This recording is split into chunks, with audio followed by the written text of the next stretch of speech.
একটা দোয়া ফজরের নামাজের পর 100 বার পড়বেন, মাগরিবের নামাজের পর 100 বার পড়বেন। যদি পড়তে পারেন, মুসলিম শরীফের ভিতরে হাদিস আসছে, এই যে দোয়াটা, এই দোয়াটার ভিতরে যে কয়টা বাক্য আছে, এই বাক্যগুলো পৃথিবীর ভিতরে যত বাক্য আছে সকল বাক্যের ভিতরে এই বাক্যগুলো আল্লাহ তাআলার কাছে সবচেয়ে বেশি পছন্দনীয়। বলেন সুবহানাল্লাহ।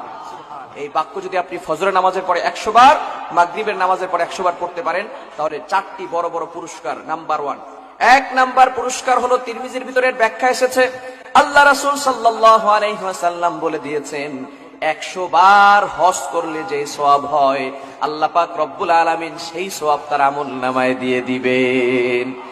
এখন একটা হজ করতে গেলে 5 লাখ 6 লাখ টাকার প্রয়োজন হয়। আবার অনেকে হজ করে কিন্তু কোটি কোটি টাকা ইনকাম করে। হারাম ভাবে ইনকাম করেছে নাকি হালাল ভাবে ইনকাম করেছে, লক্ষ লক্ষ কোটি কোটি টাকা ইনকাম করে। আবার হজ করে, কয়বার যে হজ করেছে তার কোনো হিসাব নাই। কিন্তু যদি তার ভিতরে হারাম কোনো মিশ্রণ থেকে থাকে, এই হারাম মিশ্রণের টাকা দিয়ে যদি করে, আল্লাহর কসম তার একটা হজও কবুল হবে। একটু চিন্তা করেন, ফজরের নামাজের পরে যদি এই ছোট্ট দোয়াটা যদি আপনি 100 বার পড়তে পারেন, তাহলে 1 নাম্বার পুরস্কার হচ্ছে 100 বার হজ করলে যে সওয়াব হয়, সেই সওয়াব আল্লাহ তাআলা আপনার আমলনামায় দিয়ে দিবেন। বলেন সুবহানাল্লাহ। নাম্বার 2, দ্বিতীয় নাম্বার হচ্ছে, ইসমাইল বংশের কোন গোলাম যদি থাকে, এরকম 100 গোলামকে আজাদ করলে যে সওয়াব হয়, আল্লাহ তাআলা সেই সওয়াব তার আমলনামায় দিয়ে দিবেন। বলেন সুবহানাল্লাহ। এখন বর্তমানে একটা মানুষের দাম কত হতে পারে বলেন তো? হিসাব আছে কোনো? কোটির উপরে চলে যাবে না একটা মানুষের দাম?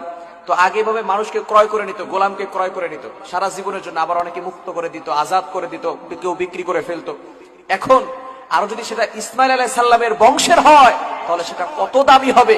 এরকম 100 জন গোলামকে আজাদ করলে যে সওয়াব হয়, সেই সওয়াব আল্লাহ তাআলা তার আমলনামায় দিয়ে দিবেন। বলেন সুবহানাল্লাহ।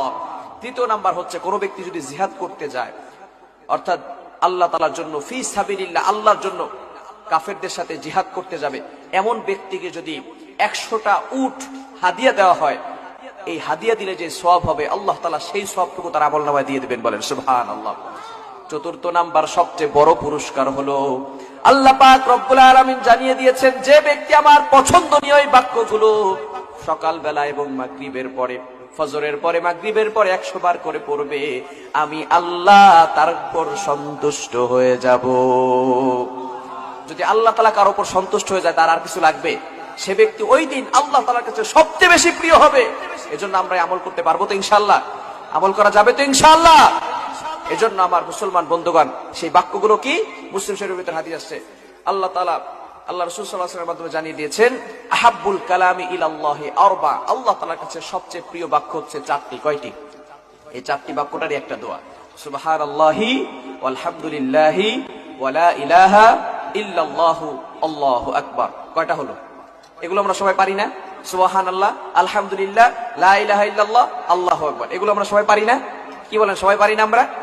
সুতরাং প্রত্যেক ফজরের নামাজের পরে যদি এই আমলটা করতে পারেন, সুবহানাল্লাহি ওয়ালহামদুলিল্লাহি ওয়ালা ইলাহা ইল্লাল্লাহু আল্লাহু আকবার, ফজরের নামাজের পরে যদি আপনি 100 বার পড়েন, আবার মাগরিবের নামাজের পরে যদি আপনি পড়েন সুবহানাল্লাহি ওয়ালহামদুলিল্লাহি ওয়ালা ইলাহা ইল্লাল্লাহু আল্লাহু আকবার, 100 বার করে যদি পড়তে পারেন, আল্লাহ পাক রব্বুল আলামিন দুনিয়াতেই আপনাকে 4টি পুরস্কার দান করে দিবেন।